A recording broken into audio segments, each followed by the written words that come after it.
the link to share. Hello. Yes. Hi. How are you, Tamika? We're live.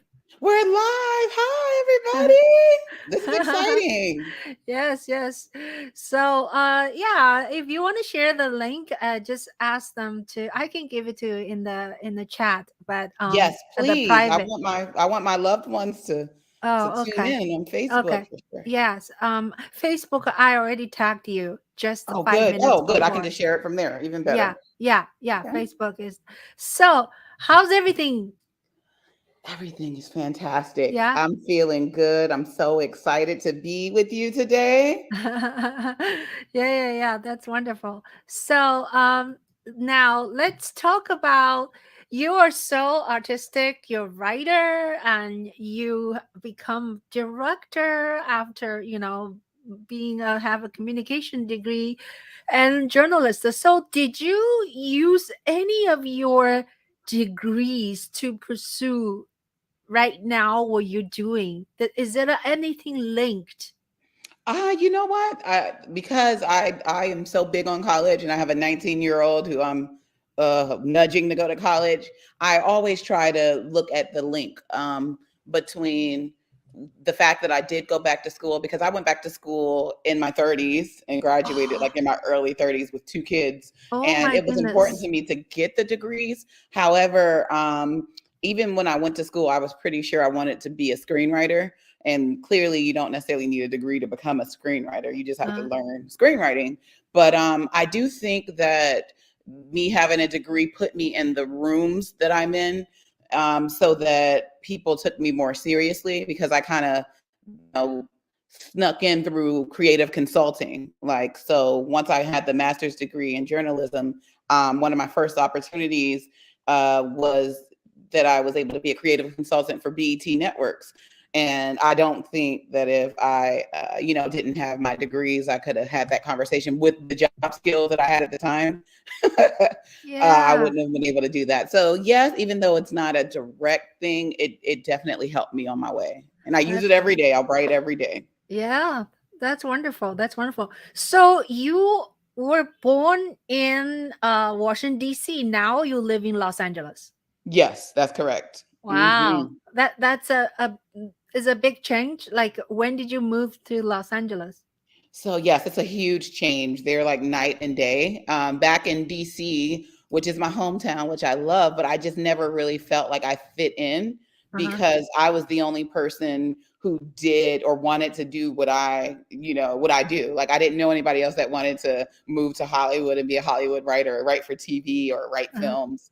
Every now and then I would run across other creatives, but DC is a very serious place. Like, you get a government job, very political. So to LA, like, come on, like, it's easy, it's breezy, everybody's open, everybody's creative, the weather's warm, everybody's looking to collaborate, everyone's very career driven in Yeah. both places, I will say, but it's just different kinds of careers. And out here, it's a little more extreme, because, like, at least back home, dating was more of a priority. Like, here, I don't think I've met anyone who's like, my priority is to find my soulmate. Like, we're all out here looking to advance career wise. So they're night and day.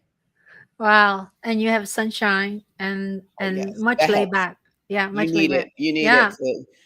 to just, be fueled and, ready to take on, like, this dynamic industry. Yeah. So say hello to Johnny. Johnny is here. Johnny, who is here? Can you Hi, see? Johnny. I can't see him, but Oh, I okay. I love knowing he's here. Are you using a computer or using a cell phone Who, right now? me? Yeah. Oh, I'm using The, the computer. so on the right hand side of this Mhm. thing, if you minimize the screen to a little smaller, then you can see on the right hand side there's people make comment. Did you see Oh, I just hit comments? comments. I see Yeah. them. Yeah. Hi, I Yeah. see Yeah. Yeah. Michael. Yeah. Yeah. Johnny's Michael. here. Yeah. Yeah. Awesome. Yeah. Yay. So yeah, thank you for supporting us. And yeah, so I wanted to um I wanted to ask you about at the very beginning, were you always a good writer? Because I think writer and is it has to do with when you were young, you were read a lot, or your parents read to you when as a baby, or is it just something in you very naturally? Oh, that's a great observation.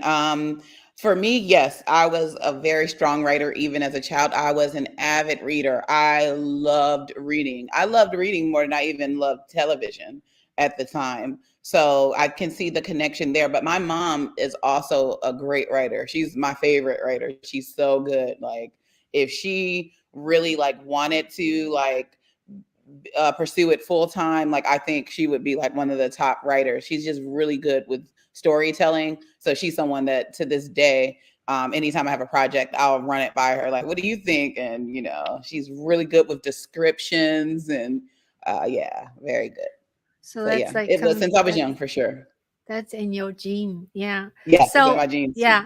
So when you first write, are you writing, say, like involve yourselves, or you're like writing fiction? Oh yes, writing fiction mostly. But as a journalist, I learned to do both. Like, and I won't say I don't have a preference. I don't have a problem with either. Like, I'm capable of writing anything you need. I can write. I can write a book report. I can write um, uh, an email professionally, and I can write a script. Like, it doesn't, Uh, like, you put it in front of me, it needs to be uh, written, I can uh, write it, and I love it. I'm very uh, passionate about it. But uh. fiction, I will say, I love screenwriting. I love telling narratives in any form, but the most exciting is screenwriting. But my favorite thing to write is actually novels, because you can run free with the description. Like, it's very limited with screenwriting, even though it is like the most cool way to tell a story, in my opinion. You're just kind of limited as to how much you can explain. Hmm. Yeah, that's wonderful. So you wrote you wrote something, and tell us about, like, yeah, you wrote, and also you produce and direct, and Yeah. yeah. Okay. So the most recent thing that I have that is out right now is my digital series called QT, and I actually wrote it in quarantine. And it has just been the gift that keeps on giving, literally. So the challenge of writing during quarantine is that I was writing during quarantine. So it's like it was a project that, obviously it's a story I want to tell, I want to get it to the world, but the industry is completely shut down. Like, this is when COVID, this was 2020 at the height of the pandemic. Everything was shut down. All of us was trying to figure it out. And yeah, I got to writing. I wrote a digital series that we actually filmed remotely. So we took, which I know you're a pro at this, but we took our iPhones and we did it remotely. So we'll log in on Zoom, and my director of photography and myself would just walk the actors through how to set up their cameras so that we can get the shots that we wanted. They would send us a quick test shot. I'll give it the thumbs up, and then it was action. And we did that for 2 seasons. And then we went on to do a spinoff when the world reopened. We did a spinoff called QT Second Shot. So we got QT streaming on Tubi now, which was completely unexpected. It was just something that we were doing during the pandemic. We were doing during the pandemic, not understanding or even knowing that it could, actually end up on a platform, and it did. So then we went on to raise money to film QT Second Shot, which is a spinoff of it, while it's in real time, like with the cameras, like in a more traditional set, so we could show that this was not just a fluke, like just something we did during pandemic. Like, this is a real drama. So we did that, and that's actually going to be coming to Amazon Prime and Tubi very soon. So I'm super excited about that. And now we're in the process of finalizing that story. We're going to finish it out as a feature, which is so exciting. And we're literally moving on that this quarter. So that's what I'm working on. So I'm always writing. Wonderful, wonderful. So explain to us what does it mean digital series? Does that mean like each episode is certain length and then you have multiple episodes and as one series? How does that work? Absolutely. So digital series is what we call it now, but when they first launched, were called web series. And what it really just meant is that it was a continuous story that's told episodically and put on the internet. Like usually it was like YouTube or Vimeo. But in this case, nowadays, because there's platforms, like you can actually get that same kind of content, that same episodic content. You can get it to streaming services. So that's why it's called a digital series now, because it's not necessarily on the web. Mm. But with that being said, yes, it's a very fun thing to do to keep your stories alive. Like I grew up watching soap operas, and soap operas have no end, like until it literally ends. Mm. And with that being said, yeah, we were able to do this digital series. It started as a web series because we certainly put it up on YouTube. But then when we found more information, and I know someone asked about Film Hub, absolutely, I went through Film Hub, and when you submit it to Film Hub, they send it out to everybody, and whoever wants it grabs it. And Tubi was one of many. We have Tubi, we have QT streaming on Plex and Zumo and other platforms as well. But I'm so excited that Tubi is like one that I know a lot of people recognize. So I often mention that. Mm. But Film Hub will get it on whoever wants it. So I highly recommend them. Yeah, wonderful, wonderful. Tamieka, can you check your private chat? I Oh, wrote you a sure. message. So, yeah, Johnny Wu, mid film, asked the question first, and how challenging was it working with actors via Zoom? How challenging was it working with actors via Zoom? It was, I don't remember it being very challenging Uh-oh. because it was something that was just the time. Like back, you got to think this was 2020, spring of 2020. So that was the only thing that there was. Like we were talking to everybody through Zoom. But it was cool. It was very cool just to realize how much you can get done. And it also,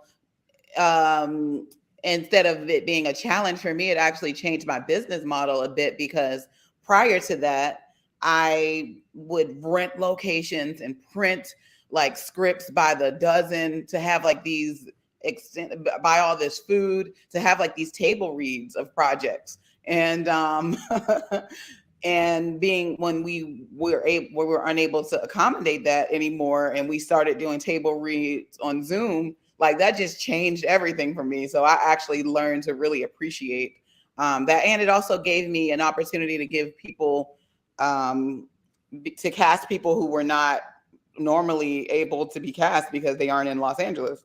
Yeah. So it wasn't a challenge for me at all. It was actually one of the best things that happened to the project, that we were able to open it up.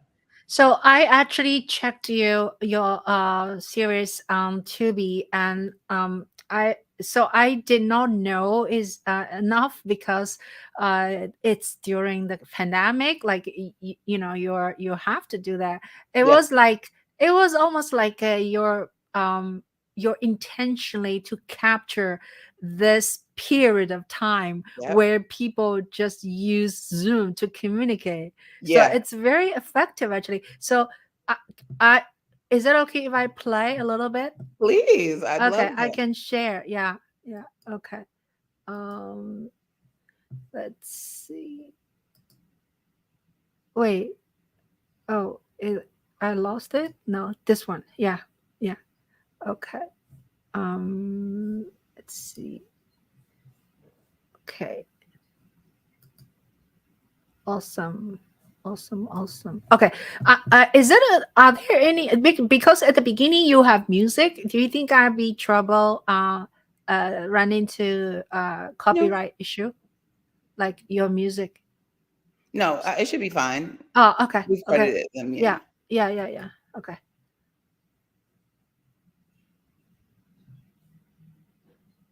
Okay.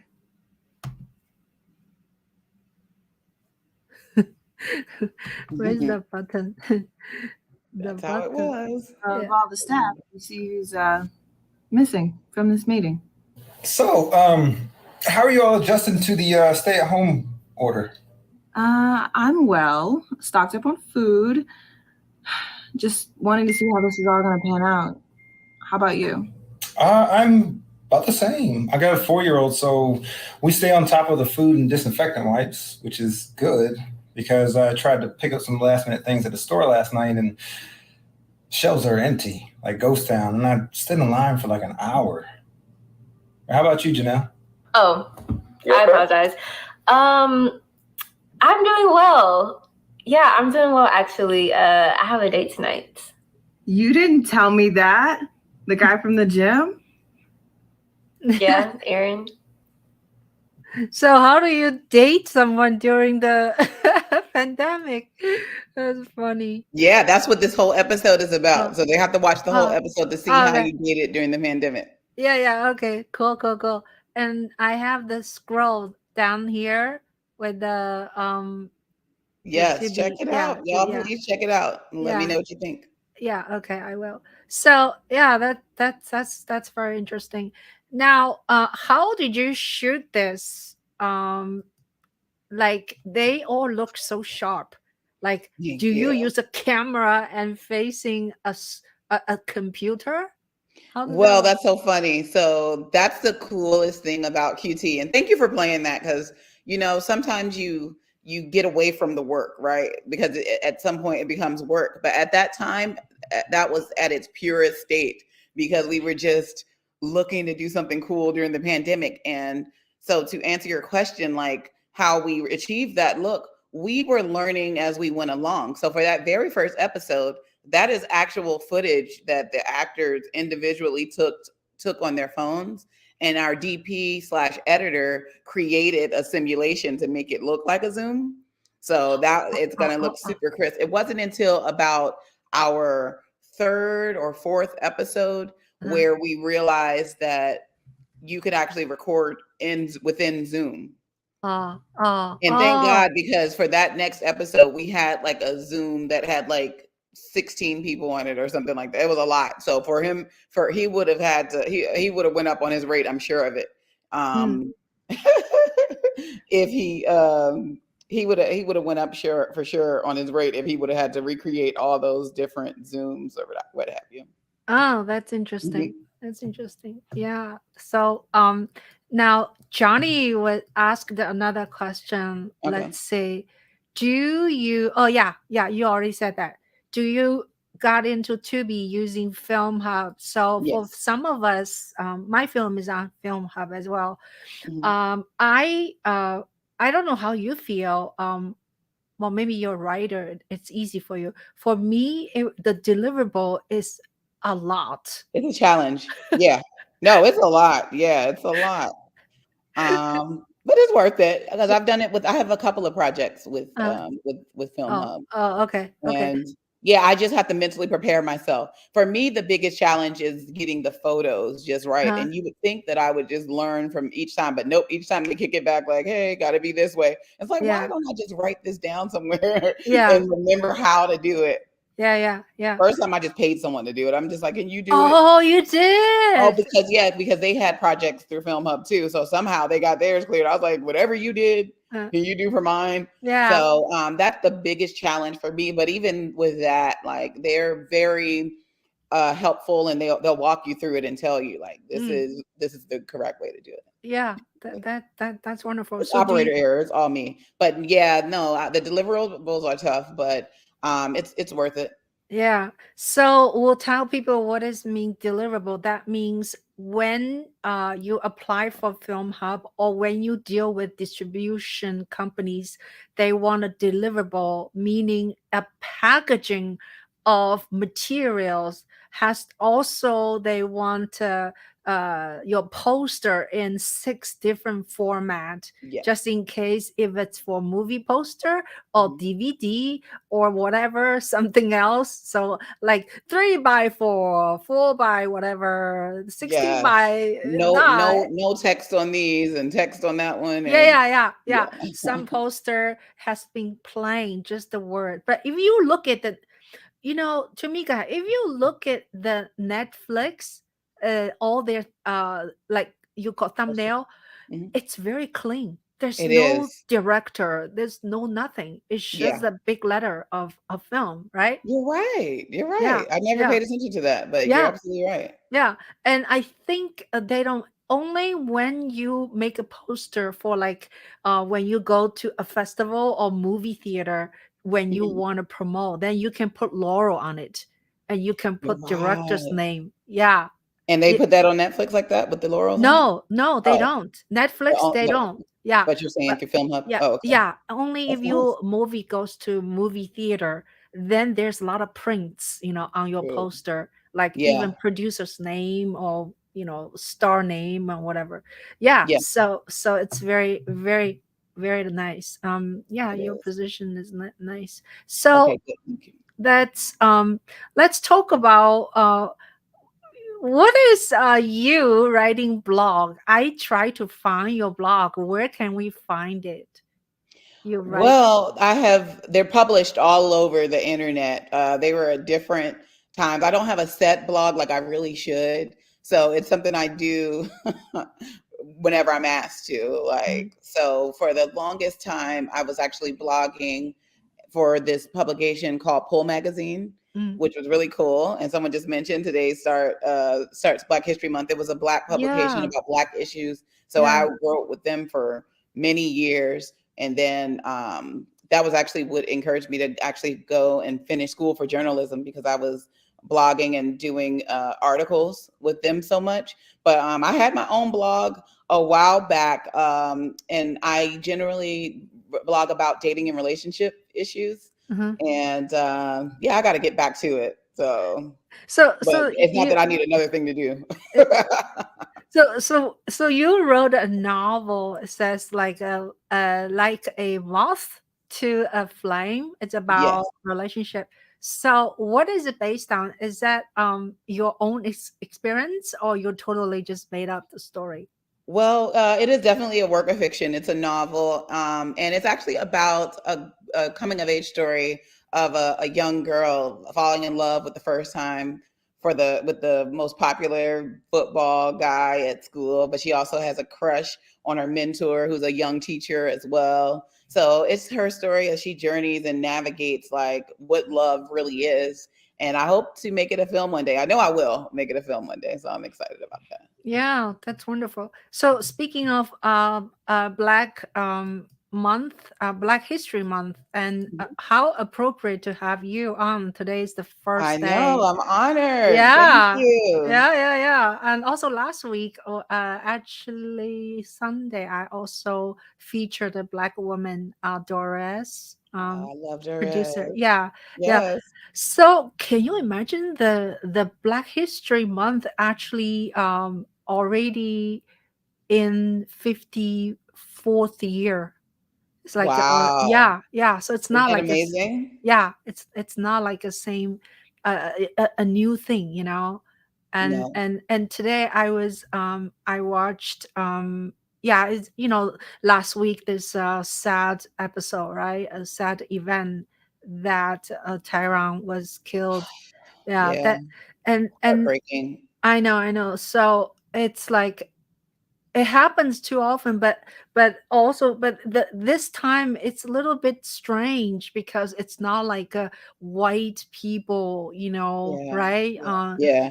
Abused him. It was I disappointing to Yeah, see. I yeah, mean, it's always horrific. right. But my eyes like just popped when I read and saw the photos because it's easy to assume, which is unfortunate that, Yeah, yeah, when you just hear rest in peace, yeah, another Black man killed by the police, yeah, we're kind of programmed to just know like this is just it happens. Okay, some white officers probably Yeah. him. So to see it was, another wound on top of another wound, like Right. just to know like that we did this to our own, and Right. it's unacceptable. It's terrible.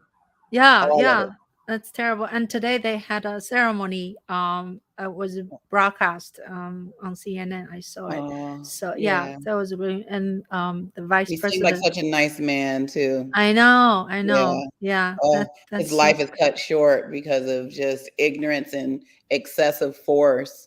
And it's never like a reason, especially when someone is restrained. Like it is never a reason to keep beating Yeah. someone Yeah. or, putting pressure against their neck, or like I just don't understand how and why this keeps happening. Yeah.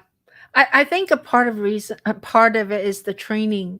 What is Yeah. very poor, right? Yeah. And the Yeah. consequences haven't typically, been, bad enough that that would like put caution. Like most reasonable people, Mhm. most of us won't do certain things or go too far with certain things because we're afraid of, we know like, oh my gosh, if I do this, Mhm. this is going to be the consequences. And, because in the past, it's been kind of a toss up whether, cops are going to be prosecuted or whether they're actually going to lose their jobs or not, or how much time they'll actually do.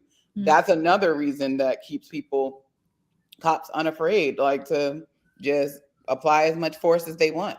Yeah, yeah, that's true. And guess what? Last month actually I met someone very special. Her name is Gwen Carr, Carr. Do Yes, you know amazing. her? Of Yeah, course, yeah, yeah. yeah. It's in the event. I went to film, the Where event, did you meet and Gwen? she did a really nice speech, for Oh, about always. 5 minutes. Yeah, she's so Yes, outspoken and so charismatic. yes. So yeah, so I actually cut that her speech. Has a lot to do with violence, stop the Mm. violence, Yeah, and I it's on my actually YouTube channel. So you guys nice. check it out. Yeah. Okay. So it's a short clip of her speech. So let's go back to your work. And so a lot of your work has to do with relationship. Now, are you an expert? Well, it's funny you should ask. I do think that I am, but I also think that everyone is an expert on relationships because we all have had relationships, like Uh, so, and we've probably had multiple relationships, like so. I do think that most people should be experts in relationships, but I'm passionate about them. I'm intrigued at how people interact and how they learn and grow from one another, and every relationship is a lesson. that's true. That's true. And what is your current project? I know you were successfully actually fundraised for your film. That was awesome, right? Thank So you. It tell was. us a little bit about. You don't have to give the secret part, but tell us if someone wanted to fundraise for their project, like Yeah.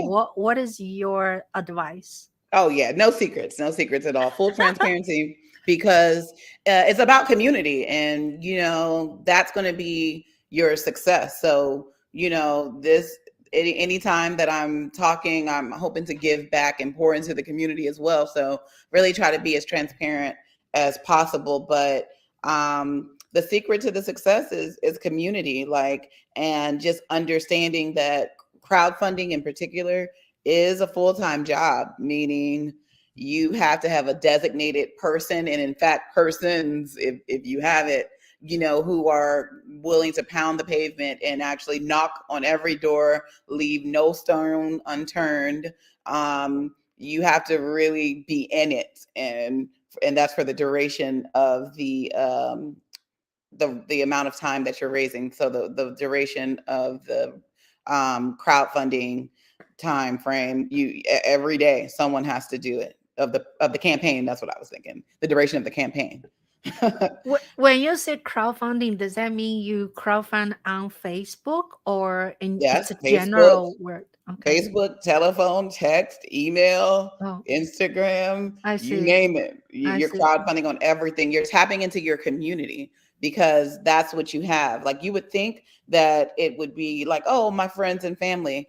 Um, that's what happened, but no, like the far majority of your supporters are going to be people who don't know you, people who just maybe they're fellow filmmakers as well, so they understand. Like just yesterday I gave, was it yesterday or today? Yesterday. These days are blurred. I gave to 3 crowdfunding campaigns, and and they're all 3 people who are very supportive to me, friends, people, sisters in the industry. So I want to see them win. So I would have loved to have given, just one of them more, but they're part of my community, and each of them deserve my support. So, but there probably have people those, and I mean, not to speak for them, but if they're anything like me, they probably have people who are related to them, people who claim to be their friends, people who know them very well, who will never donate. But someone like me, who I probably seen a couple of them a handful of times. One I've never actually physically laid eyes on, but we talk on the phone, we support each other in business and things like that. And then one is a personal friend and colleague. But it's like there are people that are way more closer to them than I am that did not give, but I gave. So Right. it's about your community. It's going to be people who actually understand what you're doing and who believe in you that are going to do it. Because friends and family sometimes don't really understand. They don't get it. They're like, Right. why can't you get a job like I do? Why Right. can't you fund it yourself? Or like they don't get it. And Yeah, that's yeah. part of the reason why I didn't even want to live in DC to begin with, I because see. I had to come and be around like-minded people. Yeah. So in specific, say when I have an idea, I want to make my next project, when I want to ask people money, number one, when you say crowdfunding, it's a general word. Are you saying you use Kickstarter or some other Yeah. platform I like personally use what? GoFundMe. GoFundMe? But Okay. it's not exclusive to GoFundMe, Mm, because the reason why we even went with GoFundMe to begin with versus Kickstarter, which there are benefits to both. Like in many ways, I wish we could have used Kickstarter, but in order to really maximize Kickstarter and the algorithm, like I would have needed a bunch of people to come in early and donate at the same time, so that within the first week I would have reached 30% of my goal. And with that, the algorithm would have worked in my favor. That wasn't how, yes, I raised almost $80,000, Oh but my that God. was in a course of a whole year. You Wow. know what I mean? Like it was Wow. 2 different crowdfunding raises. And then the second time we even did it, we really wanted to raise 80,000, but we didn't have the time to. That's why I'm telling you, even to someone that has a network, even to someone that has been successful with crowdfunding like I am, it is a full-time job. And the second time around, and even to this day, I don't have the bandwidth to really get in it like I need to be in it. It is a full-time job. It literally is. So anything less than that, you're going to have a hard time meeting your numbers. So don't be discouraged. I know it's a lot of people that have crowdfunding going on, and you may not be seeing the results that you want. But it's more than likely because you don't have the time that you really need to dedicate to it. It's a full-time job, and it's a job that requires you to work overtime, and it's a job that requires you there has to be no one that you feel uncomfortable asking for money. You have to, as part of my process, I had to hit up my aunties that I have not talked to since I was a little girl and acknowledge that awkwardness of, yes, Yeah. I don't call you, but I need money. You know what I mean? So if you don't want to do that, then crowdfunding may not be for you. Yeah. Wow. You have to have a very thick skin. You Yeah. do. Which I'm But terrible. it's fun. It's like anything, Yeah. especially when you're winning and you're having success. Like Mhm. it was beautiful to see so many people, Mm, rally around us and support us. mm, And it's been amazing. And so many people were able to get jobs and opportunities. And I think that's another thing I would say about crowdfunding is if you feel shy for crowdfunding, like don't, because you're not crowdfunding for yourself. I didn't say, hey, everybody put in some money so I can get my hair and my nails done. My nails aren't even done and my hair Yeah. comes on and off. Yeah. But Okay, have gourmet food. it's no pride. It's no pride. You're not raising money for you. You're raising money to provide jobs, to tell a story that is much bigger than all of us. And if everybody that you know, or that anyone that hears your message, if it resonates with them, if they could just give a little, everybody giving a little turns to a lot. Like we had over 600 people, and that's what I'm most excited about. I'm not excited about the almost 80,000. I'm excited about the number of people. Like, wow, that's how many people, mostly strangers, who, took from their pockets, their hard-earned money to like help me carry out a vision. And it's been remarkable. I can't wait for everybody What do to you see mean by strangers? Like, are they related to somebody else? Like they're just people that come across it on social media, people that I met on Clubhouse. And that's what I mean by stranger. It's like, yeah, now 2 years later into Clubhouse, now many of us are acquainted and friends. But at the time where they gave the money, they didn't know me. Yeah. That's a very good story. Now, when you approach people, right? When you do GoFundMe, are there steps? Like you're not just say, hey, I'm gonna make a movie, please give me money. Do you have to give budget? Do you have to give a log line? Do you have to give a description? No, you have to have a heartfelt video and you have to have a track record, in my opinion. Like, I think that's the reason of my success. Like, I had already done 2 seasons of QT.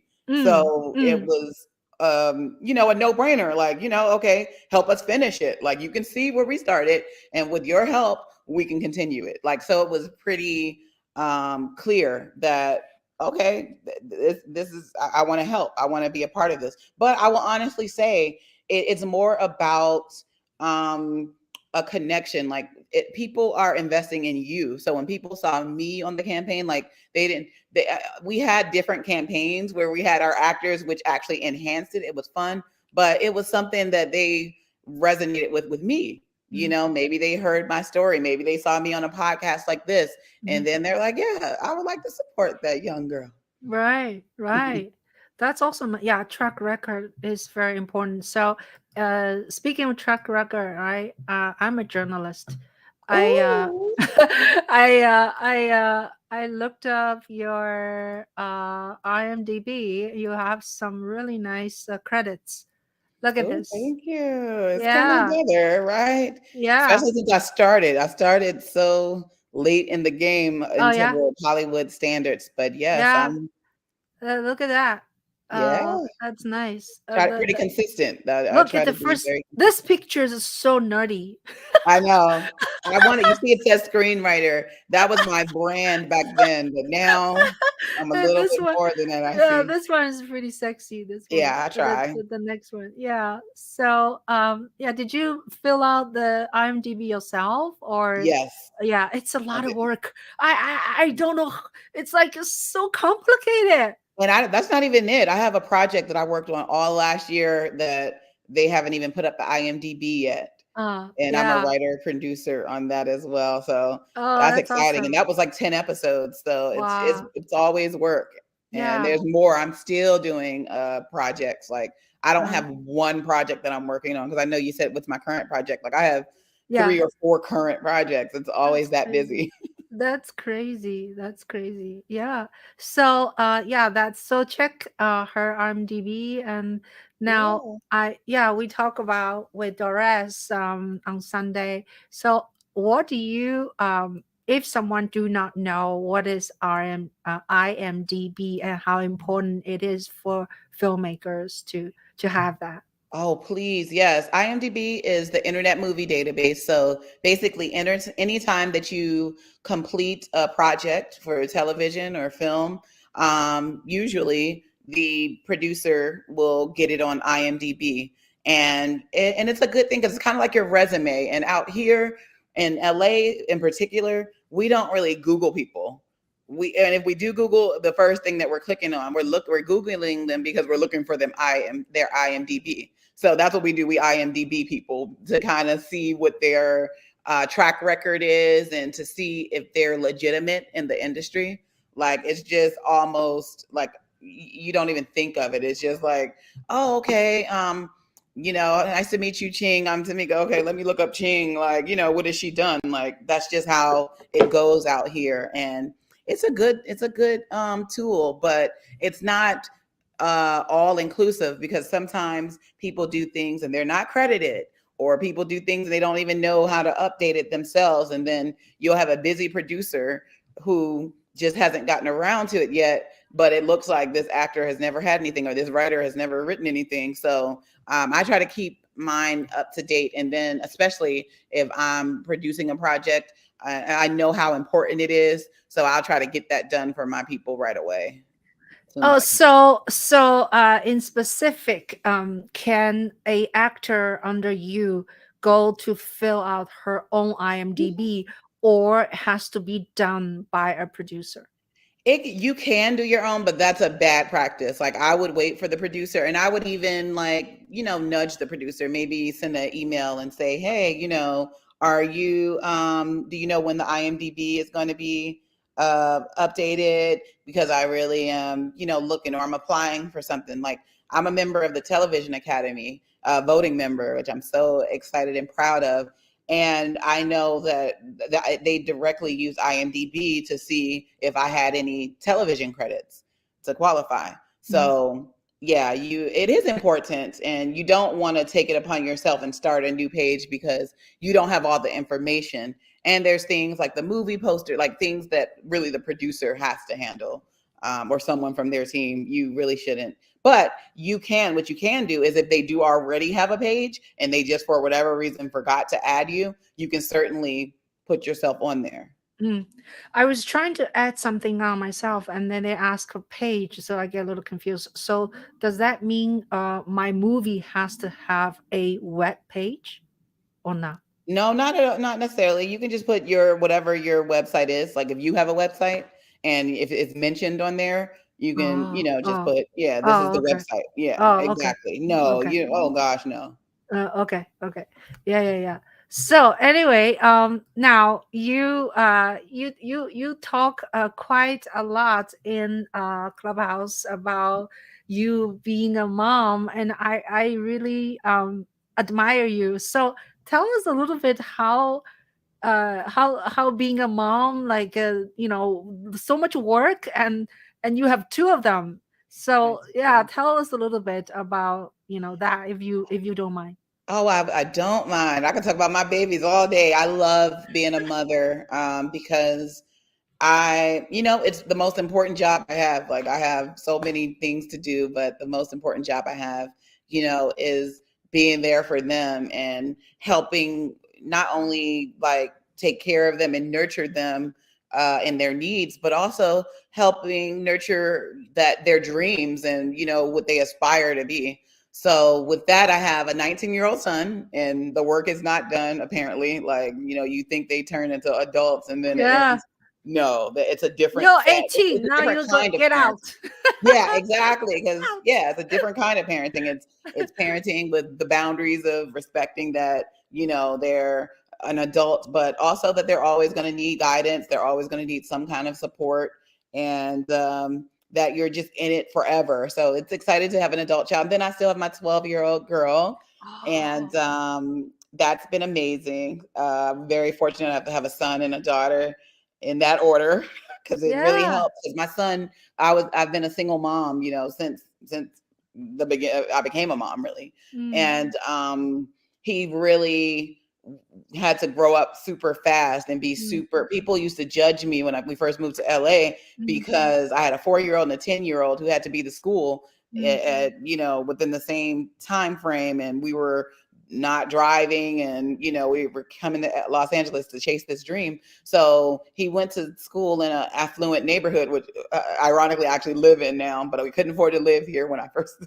started. But they would judge him. In Sherman Oaks, he went to school in Sherman Oaks, and they would judge me, not him. They would say, "You send your 10-year-old on the bus by himself, like the public bus." And yes, I did. He had a cell phone, and he was going to Sherman Oaks, not Compton or one of these, neighborhoods that it would be more of a fear. But yeah, they judged me for that. But I had to do what I had to do. But I say all that to say is that my son, I'm thankful because, he's been a crutch for so long, helping to do anything he can while I chase this dream.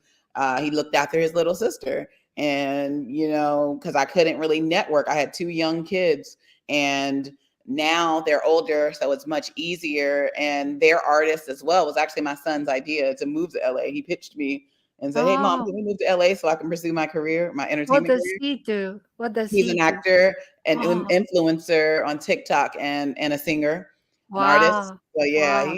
he's doing it good. And my daughter's an actress. She's actually in QT as well. So Oh, that's wonderful. I'll yeah, look for her. Yeah. yeah. Wow, that's wonderful. Yeah.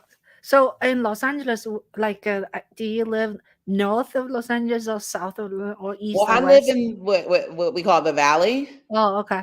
So it's probably about 15 minutes from Hollywood. Oh, okay. Okay. Yep. Yeah. I I love it. was. I'm a Valley girl. Oh, It's yeah, yeah. better for me because of the schools. Uh-huh. They have the better school systems in Sherman Oaks. That was the first thing that when I knew I wanted to move here, I had to look for the schools. And I noticed. So even though I couldn't live in Sherman Oaks when I first moved here, I knew that that's where my son and my daughter needed to go to school. Mm-hmm. So yeah, we moved 2 cities over. And then, slowly over time, worked our way, and now we're here. That's wonderful. That's Yeah. wonderful. Yeah. So I have a 22-year-old. Yeah. Yes. Yeah. Oh, and my daughter plays the violin. She's in Oh, the second year. She's getting better. I talk to her yeah. about you Oh, all the time. that's I'm like, you have wonderful. to stick with it. There's money in it. You can, get Yeah. scholarships. You can do all Yeah. this. So Yeah. she loves it. Yeah. A violin Mhm. violin is kind of really difficult to start. I Yeah. remember my violin teacher, I learned in China first, and he said, "Are you ready for the first 3 years, which is the most difficult year?" Wow. First 3 years. Yeah. Yeah. So anyway, yeah, it's very awkward actually, like violin, the way you hold it. It's Mhm. like how I just keep saying how many posture in life you have to do this. I This know. goes this, and Yeah. this have to go this, it's Wow. totally, I'm yeah. fascinated. I played the viola 1 year in 5th You're a grade and violist? dropped I'm a out. violist. I know. That's Yeah. why Yeah. I thought that. I played the viola 1 year when I Oh. was a kid, and I Oh, yeah. just gave up. Oh, I yeah. think I still remember Jingle Bells, though. I know it was like FFF. I remember that. That's funny. That's funny. Jingle bell. Yeah, yeah, yeah. So if someone younger person, not your son, but some other, your son is lucky to have you next to him, he or she wanted to pursue what you're doing, like ultimately being a filmmaker, what would you advise this young person? Oh, especially a young person. Yes, get started now. Use your resources. Use that cuteness and that age to your advantage, because people have to help you when you're young and cute. Yeah, yeah. Yeah, once you're adults, they're just like, you're on your own. You figure it out like the rest of us. But no, and that energy you have. I just think you get in, volunteer, be a PA. My son, even though he's been at it for several years now, he still will PA, and as a result, as I think of my legacy, I always give my kids associate producer credits, because they help with any project that I do. So it's going to be cool, like that over time, when they do continue to get into that field. They won't have to necessarily start from the bottom, because they're doing it now in their teams, you know what I mean, and learning the ropes. So be a PA, a production assistant. Start from the bottom and learn, be curious, and again, use that youth to your advantage, because us in this business, we love to talk about what we do. We're very passionate about it, and we're very passionate about helping the next wave of filmmakers, and that includes like people that are not necessarily young kids or teenagers, but we really love to talk about what we do, and we really want to help others. So tap in. That's wonderful. That's wonderful. Yeah. And so we met again. I have met so many wonderful people on Clubhouse. And so what does Clubhouse like what did you benefit by using Clubhouse? Oh my gosh, by using Clubhouse, I met so many amazing people like you, and we've gone on to become friends and colleagues. And the reality show that I just wrapped on, well, we're in post-production now, and we're gearing up for another season, and we're doing other things like the connection to those executive producers was because I met a friend on Clubhouse. Now we're very good friends, we're colleagues, and we're working together. And obviously $80,000 on Clubhouse. That's where we raised the majority of the money. Oh my God. So yeah, I can't say enough good things about just the creative community that we've built together on Clubhouse. Johnny Juhl really helped you. Oh yes, So how does that how does that relationship, do you know him before? No, we met on Clubhouse, but Oh my God. Johnny Juhl is one of my biggest supporters. It can be anything, like, or I can say, hey guys, I want to do a coloring book competition, and I'm pretty sure Johnny Juhl would support me, and I would do the same for him. But we became friends, but we met in person as well. He came to my birthday party. Oh, and he that's just so brings sweet. people together, and because that's how I met you, through Johnny Woo's room initially. And Yeah. like that's just, I love Johnny Woo. Can't say Yeah. enough good things. Shout out to He's you, Johnny Woo. Yeah, Love he's you. amazing. Mm, He's amazing. he really is. I actually met him in New York City when he had his film played. Ooh. Yeah, Oh, in nice. a big He's just theater. talented. He's so Yeah. talented. Yeah. And what I love most about Johnny Woo is that he didn't have to move to Hollywood. And he does Hollywood level, work. Like, he's a Right. serious filmmaker. Right.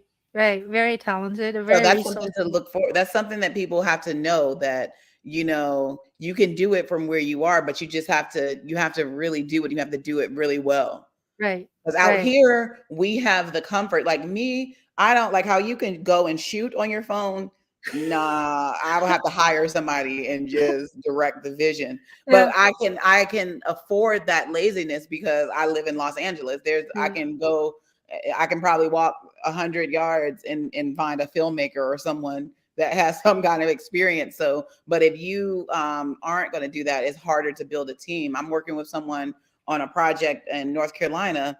They're going to be shooting a documentary, and I'm like, what are we going to do about crew? Because you're in North Carolina. Like, if we were doing it here, I know I can get this done for this amount of money. Yeah. And, because I have access to crew here. Yeah. So it's hard to find like-minded, very professional and talented individuals outside of these major film markets. But it's possible, and that's why I'm inspired by you, Johnny Woo, like anyone that does not physically live in Los Angeles who are getting their films made and made well. Oh, thank you. Thank you so much. When you get a chance, I'll watch my film. Oh, I need to. I absolutely will. My Young Gun Diary. I know. Yeah. Oh, I shot with Did you get to work close with him? Did you get to work closely with him? Like, with Johnny? No, Yang. Well, I was not hired by him or his team. I Oh, was gotcha. basically moved by people Good who for you. supported him. So I gradually became a young gun. It was not immediately. So I love shooting events. I think my profession really should be a journalist, So I Yes. just followed them for about a Good. year. I just kept shooting and wasn't even thinking making a film. It was making video in every event. Wow. So I can't wait to see it. I ended up with so many footage. I every time I make a video, I post on YouTube, and then my YouTube channel became more and more like the subscriber became more. Not that I asked people to subscribe, it's just people follow me. So I was like, Mhm. oh my god, there's a lot of people follow me, now I'm gonna make more videos. So it's like a snowball, just the Yeah. rows. And so the ultimate kind of a silver lining of the COVID. If there's no COVID, I may not make this movie, because when the COVID started, I kind of feel stuck. So I start to Mhm. review all the footage, and then Mm. I put together a 90-minute feature. So I so can't the wait to see it. No, that's very awesome, especially hearing the backstory. yeah, That's very yeah. cool, Ching. I basically told a story from my point of view why I became a young gun. So it's I called, love that. yeah, Have yeah. you heard any feedback from his camp? He at the beginning, when I finished, he Mhm. just started his campaign for New York City mayor. So Ooh, I don't think they saw my film. They gotcha. just refused me. They say they don't want to mix mayorship with the 2020 president show. Understood. Yeah, Yeah. because it's kind of lost, right? Yeah. So Understood. they don't want to mix Yeah. now. And after he lost the New York City mayor, finally I bugged him so many times. One day I went to a function. He had a signing book function. I Mhm. just gave him a USB. Aw. Forget about links, because he Yeah. had the click link. I gave Yeah. him a USB. It's like, you know what, I don't know about you, I think it's still good to have a business card, because Yeah. when you give someone a card, they Yeah. have it in their pocket. Yeah. Maybe one day they put it out. They say, "Oh, who is this Yeah. person? Oh, I Yeah. met in here." So, Yeah. and No, I yeah, have a business card for sure. yeah, Yeah. that's good. So I gave him a thumbnail. I said, "Can you please watch it? You are going to be moved." And then Aw. eventually and he gives a quote, said, "A beautiful film that will make you believe in people." You know. That's Yeah, amazing. I'll show you. This is what he said. It's in my computer I anyway. love So that. I yeah, see it. so finally I bugged him. I said, "Can I interview you?" So I actually interviewed him on November 2nd on I'm this so platform. proud of you. You know how to get it done, Jing. That is a master class in itself. Shout out to you. Congratulations. You are my 212 episode Wow. since Now that's pandemic. consistency. Yeah, I have yeah, a podcast, but yeah. I do it like on a pop-up basis Papa. because it's too hard. It's too hard Yeah, to schedule and keep. yeah, But 212 episodes, that is remarkable. yeah. And I'm Since so excited. yeah, since 2020. Yeah. So it's Yes. 2 years. So speaking of your podcast, how can we find it? Your podcast is called Talking with TB. Yes, absolutely. Yeah, how do I You will find that? find it on Facebook, like on we have like a Oh, fan page. okay. But it's again, I don't think I've done an episode since I interviewed the cast of QT. So that was probably like 2020, 2021. Okay. It's a pop-up. Like I'll think of something and like, oh, Uh, let's just do an episode. And it yeah. just let me off the hook. I have so many things. Like if I really could do all the things that Yeah. I mean, only maybe if I had another 60 hours in just a day, then Yeah. I'll be able to be consistent with all the things I want to do. Yeah, it's not a big ask, but yeah, extend the day Yeah, yeah, yeah. several That's weeks, wonderful. whatever. That's wonderful. Yeah. So, yeah, I wanted to thank our audience for being with us. Thank you. And yeah, Johnny Someone had Wolf. asked a question that we Yeah. didn't get to. I didn't want them to think I ignored. Okay, where? About the Let's see. script. Is writing a script different? Oh, let me see. Where It was is after it? Johnny's question. Oh, okay. Today stars Black History and hello and guest. I don't see it. Do you? Yeah, it's Michael Yen at 213. Oh, Michael. Hi, Michael. Okay, is writing a script. Let me put it on here. Yeah, I was saying Okay. so I didn't want to have to read the whole Okay. thing. All right. Is writing a script different from, say, writing a proposal or an article, etc.? And if not, how do you write a really good proposal for government tender? Yeah. What's Great tender? question. What's They're tender? completely different things. For me, I am someone, and I can only speak for me. So to me, no, they're very different. Could I write either? Absolutely. However, I am not something that is. I'm not someone who really enjoys writing things that are not fun. Like I can. Can I write a dissertation? Sure. You know what I mean? Can I write an essay? Of course. Can I write like a research paper? Yeah. But do I want to? No. So that's how I feel about like government proposals, grants, all of that. Like I probably am missing out on so much money because I don't, I don't want to personally write the grant. So for something like that, understand. And even for a screenplay, you can hire a writer who specializes in those things and move on to your next task. And that is part of my delegation process. So with that being said, yeah, writing a script, that is fun to me. So that's the one thing that I don't outsource because I actually enjoy screenwriting. But my answer to writing the boring stuff, quote unquote, is give it to someone else. Don't do it. Because if you haven't written it yet, you don't want to. Like, just hire somebody to do it. I hope that helps, Michael. I'm sorry. So when you write creative things, right? Things you enjoy writing, are you a morning person or evening person? Night owl. And I'm scared of owls, so but yeah, I'm a night owl. Like I my body, like I go to bed late and sadly I still wake up earlier than I should. But I still, I'll average, like I'll go to bed like 2 and I'll get up like That's about really 8. late.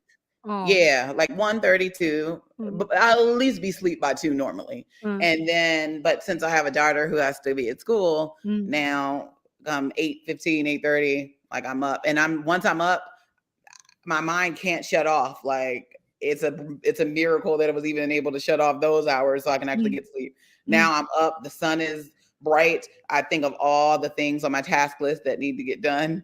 And I'm up for the day. But I do take vacations. Like I have a couple coming up. So I do take breaks, but I'm a night owl. I write at night. I'm researching, getting things done for different projects. Because not only do I have my own project, I'm also, again, hired to work on other people's projects. And there's never, with my work ethic, you wouldn't be able to tell the difference. Like I go just as hard for somebody else who hires me for a project that I do as well for my own. So wow, that's amazing.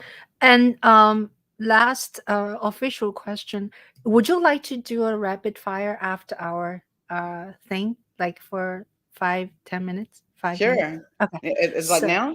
I have another question before we do rapid fire. Is, do you think having a degree or two helps someone's journey like you're doing? Do you think it's necessary? For young people, I want to say that I do encourage college, not necessarily only for the degree, because yes, I am someone who prides myself. That's something someone can never take from me. You can't take from me the fact that I have 3 degrees. Like I am certified, you know what I mean? And it's something powerful. One thing you're going to have to learn, and sometimes, this process gets disrupted even as children, unfortunately. That's why some people don't even get to finish high school. But one thing, and I think why employers value degrees, is because it just shows completion. And I assure you, there's no more rewarding feeling than completing something. And that's completing a script, that's completing a degree, that's completing a project. It's just a feeling you feel. That's why I love a graduation ceremony, because as soon as you hear that pomp and circumstance music, you know what that means. Yeah, exactly. You know what that means. It means we're celebrating that someone completed something. And it is so hard because it's so many reasons to give up. It's so cheesy, life the knocks music. you down, but you push through. So I am big on education and getting your degree. But is it necessary to be a filmmaker? Absolutely not. Film school isn't. There's no one path. But if I'm speaking to young people, especially because I have young teenagers, I'm always going to promote education, and not only for the degree, but also for the networking. Like college is your opportunity to actually get in with professionals who are at the same level as you, as well as your professors who have connections. And, I just think I went to college as an adult. So I was able to get more out of it. So I think if teenagers get in the mindset like, oh, I'm meeting my future collaborators, I'm meeting, people that my future colleagues, and you can get more out of college. But no, you don't technically need a degree, but I hate saying that because I want all kids to have access to college. First of all, I wish, I hope that they will find a way to get to do it for free. Because it's so important and so necessary. Because I was like, if we're telling people that they have to get an education in order to live their best lives, then we need to really have a path for them to do that, right? Right. So, but whatever it is, just give it your all and you will be successful. Yeah. You bring such a good point, is that when you go to college, or like my son went to summer camp, he meets his peers, and those people are so sort of accomplished, let's put it that way, especially summer festival, music festival, and he learned from them, not necessarily from teachers, and they encourage him to say, oh, this orchestra is good, you should go audition this. And then he went to the New York Youth Orchestra, and then these people say, oh, you should audition for this, National Youth Orchestra. So it's like one thing after another, is because his peer was helping him, right? Yes. And he may not listen to me, but he will listen to his peers. Yeah. So when absolutely. you're in the college situation, you meet young people, and that is a networking, and that is a good influence. Right? Yeah. And understand that you have to, everything that's going to come to you in this business, especially if it's entertainment, it's through a relationship. Like your credentials are secondary. Like there are people who have never written anything, but they're writing on a show, and it's because they know someone, and that person saw something in them, believe that they could be an asset. And sometimes you can get in the room because of your credentials. And that's what happened to me. Like, I didn't even pick up and decide to become a screenwriter, a Hollywood screenwiter, until I was 34 years old. And that's when I literally picked up my kids and moved to LA at 34 years old. Like, do you know how many 19-year-olds have already been on 10 sets as PAs?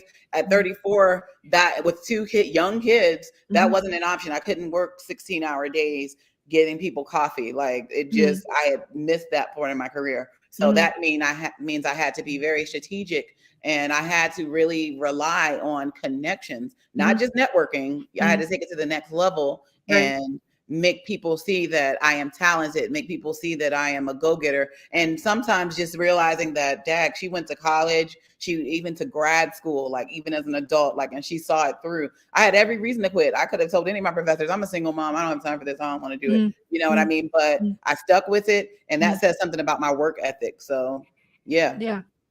Awesome. Yeah. What do you call consistency? Perseverance. Yes. How do you do that?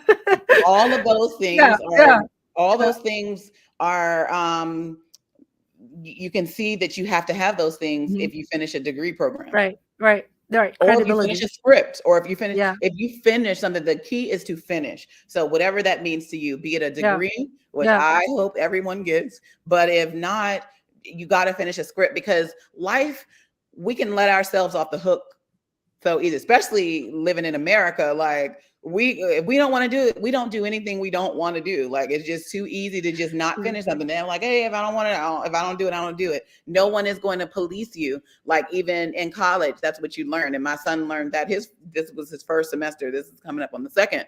But yeah, no one's going to call me about your attendance if you aren't going to class. Right. No one's going to, say, hey, you just paid for this class and you're not going. Are you sure you want to? Nobody's going to do it. Like you don't go, you're going to either get dropped from the class or you're going to fail the class.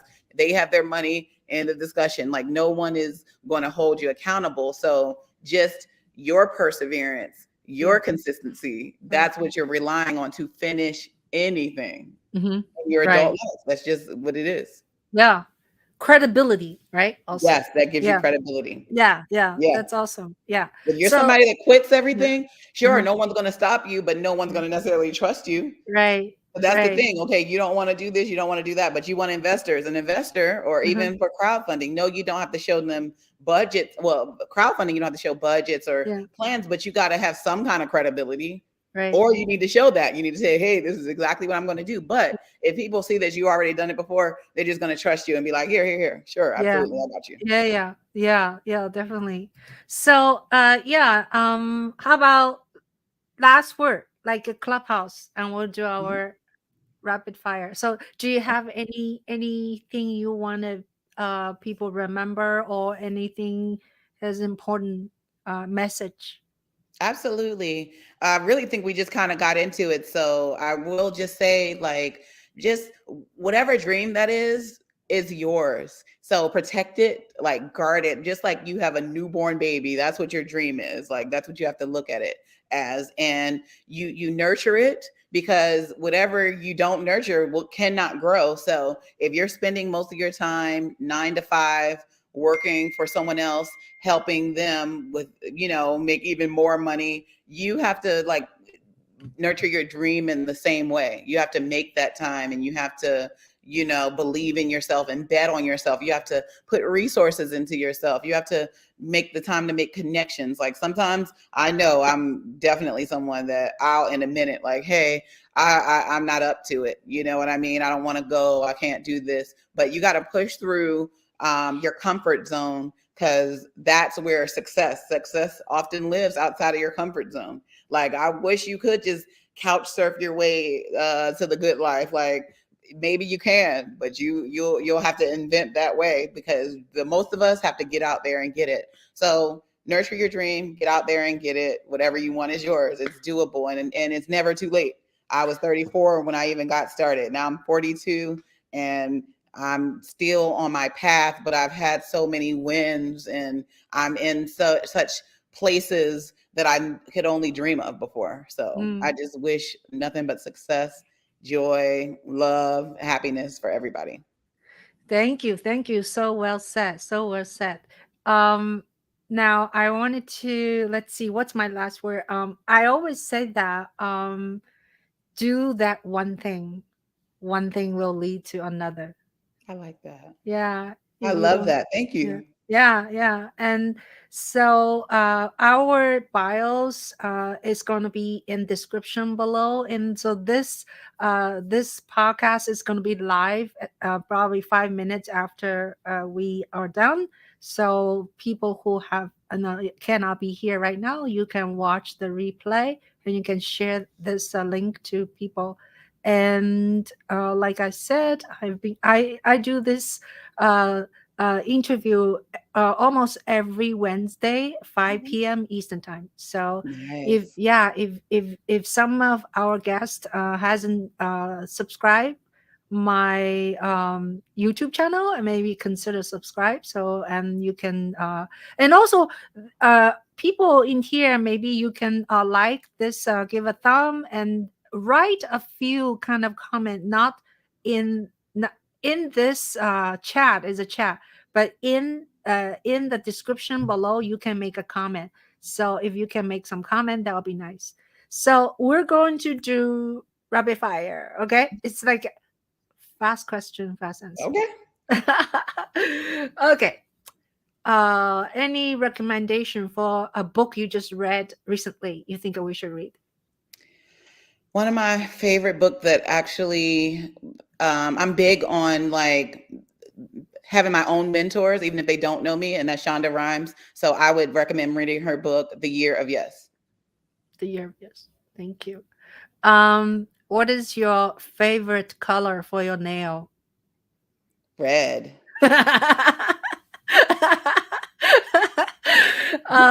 And let's see, what's your favorite color in general? Brown. Okay. And can I ask this question? Do you eat meat? No. Oh, you're vegetarian. I'm a pescatarian. What is that? Seafood. Yeah. Oh, okay. But no meat, only seafood. Okay. Yeah. Your skin looks wonderful. Oh, thank you. Yeah. So, have you been a foreign country that you really want to revisit just for vacation?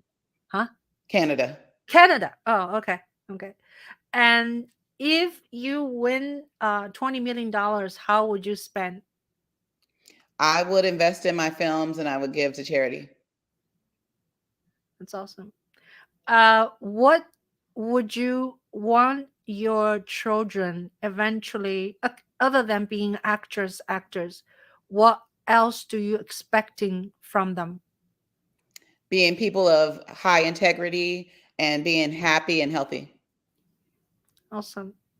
Um, if you had a chance to invite 3 people, live or dead, to have dinner with separately, okay, not at the same table, who would you invite? Oprah, Barack Obama, and Michelle Obama. I gotta have them together. Yeah. They can be all in the one table. Exactly right. Actually, yeah, they all know each other. We might as well just make this efficient. Yeah. What is your favorite social media platform? Like, what do you use the most? Instagram. Okay, so your Instagram is right there. Yeah, so go check her out and follow her. And how do you think about Clubhouse become Clubhouse have a club? No, sorry. Clubhouse now, other than having a club, then have a house. What do you think about that? I haven't figured it out. I took a hiatus while I was filming the reality show. And then when I came back, there's all these houses, and I don't even honestly understand the function. So I have all these notifications. I don't know what it is. And the only time I go on it is to go into my club on Friday and to go into Johnny Woo's room on Tuesday, or if someone has something that they tell me they're having. I really don't even understand the houses. So I might need a little tutorial. Yeah. Do you have a club? I do. What is it The called? Clubhouse. It's called NDAF. NDAF. What time on Friday? Fridays at 10 a.m. Pacific time. Yeah. Oh, 1 p.m. So Mhm. it collabs with mine a little bit. Oh yeah. I have a Well, I stopped doing it Oh. because we were in production, and then everyone was like, Tamieka, bring it back. So yeah, Oh. it's always been that time since we began though. Oh, okay. Yeah. I'll check it out after me, because I usually I hop in sometimes. Yeah, I see that yeah. you have yours, but yeah, I'm Yeah. never able to because I have mine. Yeah. I start 12 o'clock Eastern time. But yeah, and what else? Any favorite TV show for you? My TV series. TV series. In recent times, I like The Shy and The Morning Show. Those are two of my that I love right now. But one of my favorite of all times is Melrose Place. Oh yeah. I like Melrose, Suits. yeah, isn't that an old one? Or Oh is yeah, it? Oh, okay. that made me want to be a writer, and I always Oh, wanted to write like a black Melrose Place. I wanted a black soap opera, oh, wow, and I wow, did. That's what QT wow. turned into. Yeah. Yeah.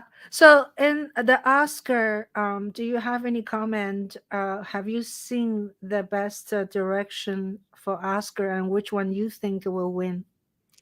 No, I haven't seen all of the films, so it's hard for me to really say. And Yeah. I'm a little disappointed on some of the nominations not getting through. So, Oh, I see. well, I see. one year we'll get it right. Yeah. That's wonderful. So yeah, I think we are wrapping up. One very easy question. Last one. Coffee or tea? Tea mostly, like on a daily basis. But if I'm tired, it has to be coffee.